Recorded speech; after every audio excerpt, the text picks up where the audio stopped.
રાધે રાધે. જય શ્રી કૃષ્ણ. દેશ વિદેશમાં રહેતા મારા વાલા દર્શક મિત્રો ને મુકુંદ જોશીના જય માતાજી.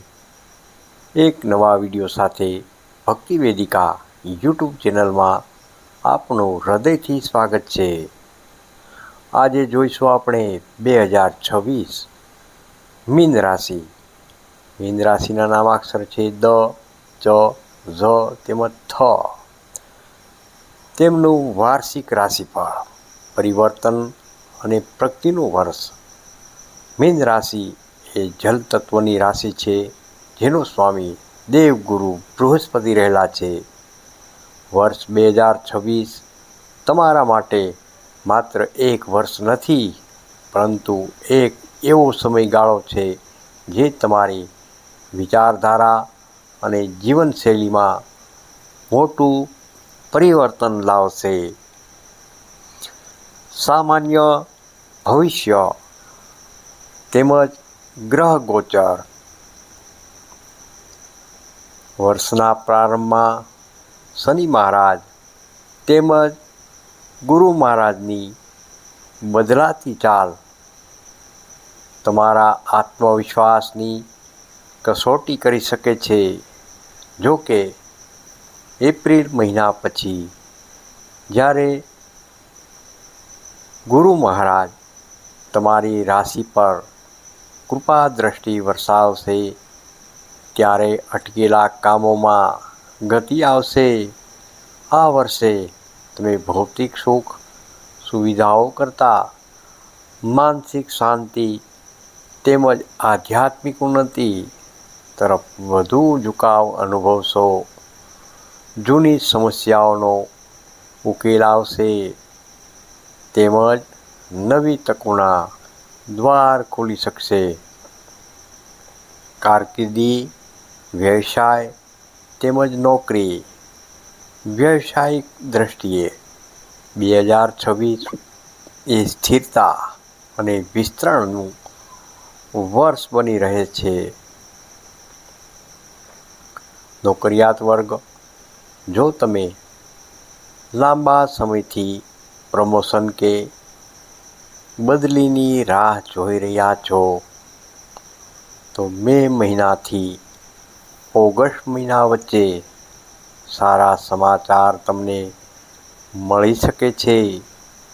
ઓફિસમાં તમારી મહેનતની નોંધ લેવાશે, પરંતુ સહકર્મીઓ સાથેની સ્પર્ધામાં તમારે ધૈર્ય રાખવું ખૂબ જ જરૂરી છે. વ્યવસાય વેપારીઓ માટે આ વર્ષે વિદેશ સંપર્કો અથવા ઓનલાઈન પ્લેટફોર્મ દ્વારા મોટો ફાયદો થવાના પણ યોગ રહેલા છે. ખાસ કરીને જેઓ શિક્ષણ, કાપડ, લિક્વિડ અથવા ધાર્મિક વસ્તુઓના વેપારમાં છે, તેમને અણધારી સફળતા મળી શકે છે. નવા સાહસો.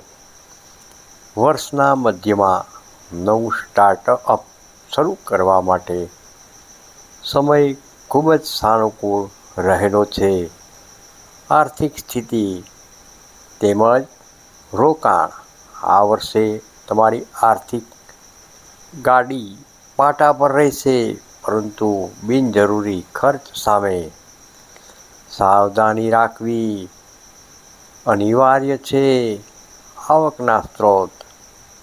એક કરતાં વધુ માધ્યમોથી ધન આવવાની પણ શક્યતાઓ રહેલી છે.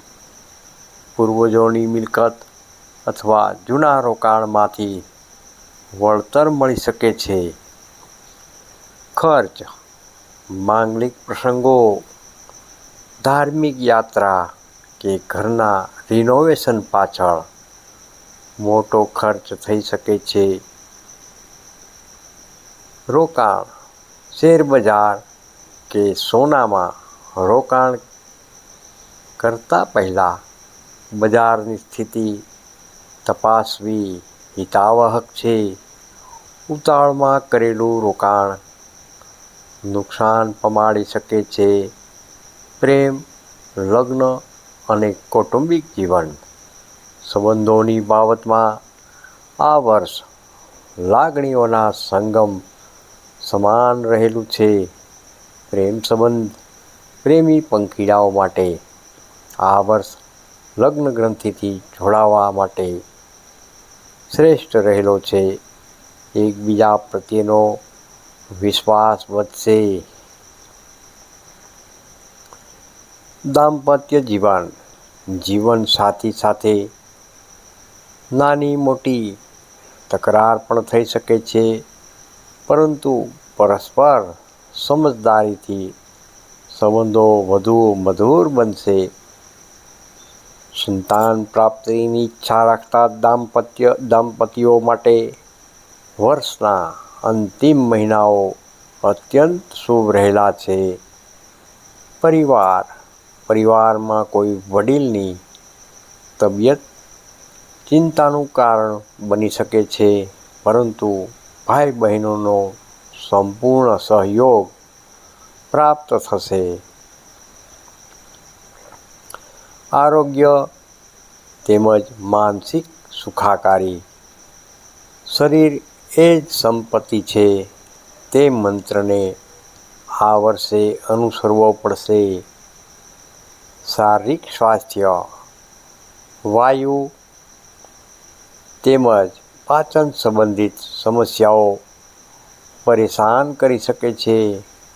બહારનું જમવાનું ટાળવું તેમજ શિસ્તબદ્ધ જીવનશૈલી અપનાવવાથી ખૂબ જ ફાયદો થઈ શકે છે. માનસિક સ્વાસ્થ્ય.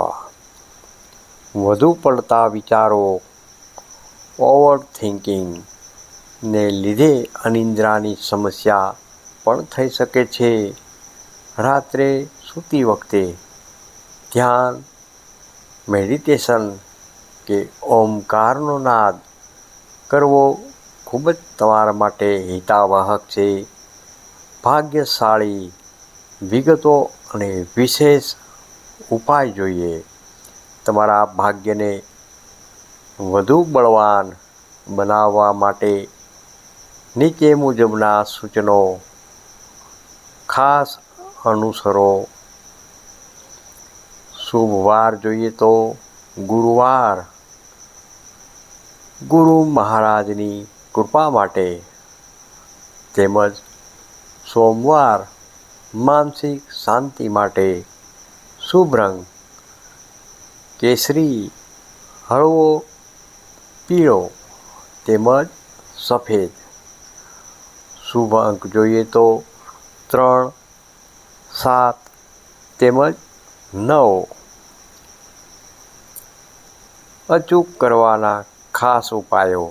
ગુરુ મંત્ર દરરોજ સવારે સ્નાન કર્યા પછી ઓમ નમો ભગવતે વાસુદેવાય, ઓમ નમો ભગવતે વાસુદેવાય અથવા ઓમ ગુરુવે નમઃ, ઓમ ગુરુવે નમઃ અથવા ઓમ બૃહસ્પતિએ નમઃ, ઓમ બૃહસ્પતિએ નમઃ મંત્રની એક માળા જરૂરથી કરવી.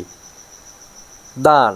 દર ગુરુવારે ગાયને ચણાની દાળ અને ગોળ ખવડાવવો. પીળા વસ્ત્રો કે કેળાનું દાન જરૂરિયાતમંદને કરવું. સેવા.